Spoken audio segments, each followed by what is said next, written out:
এই যে যারা বলে যে বিয়ে করেছি মা বাপের মায়ের খেদমত করবার জন্য, মা বাপের খেদমত করার জন্য বিয়ে করেছি, কোন কোন পুরুষ এরকম বলে, রাজশাহীতে বলে এরকম।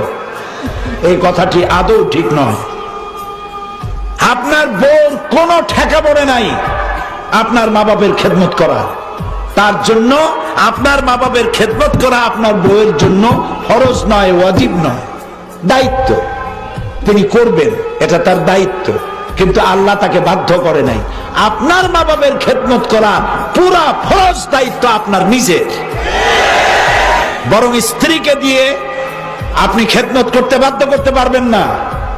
আপনি তাকে অনুরোধ করবেন, সে খেদমত করবে, এটা দায়িত্ব, করেও থাকে আমাদের দেশে, কিন্তু আপনি ওই কথা বলবেন না। বরং স্ত্রীকে এমন একটা ঘর দিবেন যে ঘরে স্ত্রীর পারমিশন ছাড়া অন্য কেউ ঢুকতে পারবে না, এবং প্রয়োজনে সামর্থ্য অনুযায়ী স্ত্রীকে কাজের লোক দিবেন, একটা কাজের মেয়ে যে কাজ করে তাকে সাহায্য করবে, এটাও দেওয়া আপনার দায়িত্ব।